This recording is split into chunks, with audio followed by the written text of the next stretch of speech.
Grade 10s, I'm now about to send you the solutions to that worksheet. But before I send you, I want us to just go over these three properties: atomic radius, ionization energy, and electron affinity. I just want to explain some things. Okay? Right now, we are looking at why the atomic radius decreases across a period, that is from left to right. Why it decreases. Okay, grade 10s, let's have a look. I've got some explanations here in writing, which I will explain them further. It says here, as you can see, as the nuclear charge increases, shielding does not change. And again, distance between valence electrons and the nucleus does not change. Because of this, then the nuclear attraction on valence electrons gets stronger and the atomic radius decreases, meaning atoms get smaller. Okay, let's explain that in case you do not understand this explanation. Let's look at this. This is one period. This is period number 2. Okay, we've got 3 elements here. This is lithium, this is carbon, this is fluorine. Can we have a look? Look that we have 2 energy levels. As they are in period 2, what they have in common is that their valence electrons are all on the second energy levels. We only have 2 energy levels.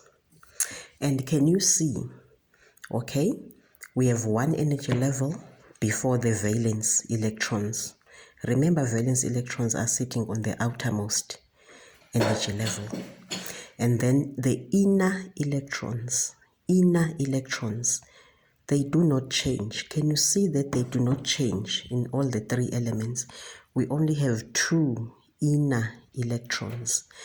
These inner electrons, that is what we mean now by shielding.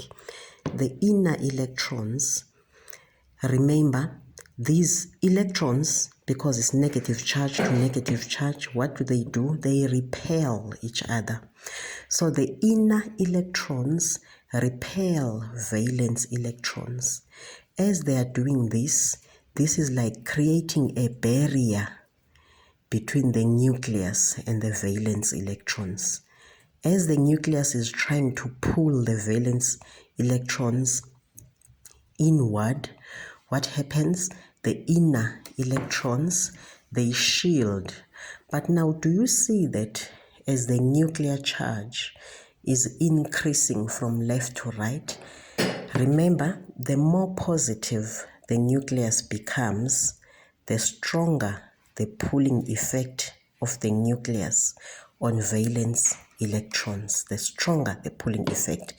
Do you see, as we go from left to right, now the what you call the nuclear charge is increasing, is getting more positive. It means the pulling effect of the nucleus is becoming stronger. Can you see that? But look at the shielding. Shielding is the same. So it means these atoms now, carbon and fluorine, the valence electrons will be pulled inward even more stronger and therefore become smaller. And number 2, look at the distance between the valence electrons and the nucleus. Do you see that the distance is not changing? Distance is not changing because we have the same number of energy energy levels. Remember, the valence electrons, as you keep adding them, you are adding them on the same energy level, meaning that the distance between the valence electrons and the nucleus is not increasing, but the nuclear charge is increasing. The pulling effect of the nucleus is increasing, meaning that carbon and fluorine will get smaller and smaller because their valence electrons will be pulled even much stronger inwards towards the nucleus. Hence, do you see now as a result, fluorine ends up being much smaller.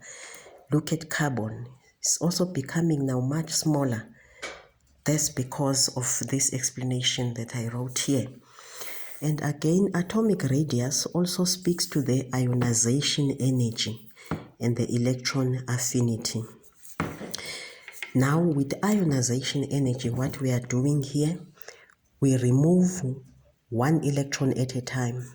That is why the first electron, when we remove it, we call it the first ionization energy. Like this is an example of sodium. After I remove the electron, do you see that how smaller it becomes because I've removed?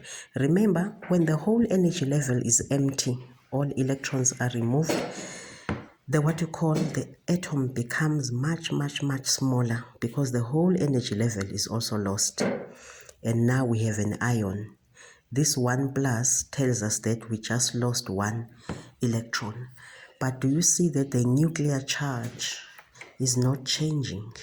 Meaning that for your second ionization energy, if you want to remove now a second electron, do you see that we still have plus 11 pulling now 10 electrons, that is 1 electron short. So this one, the pulling effect of the nucleus will be much stronger. So your second ionization energy will be much more. Okay?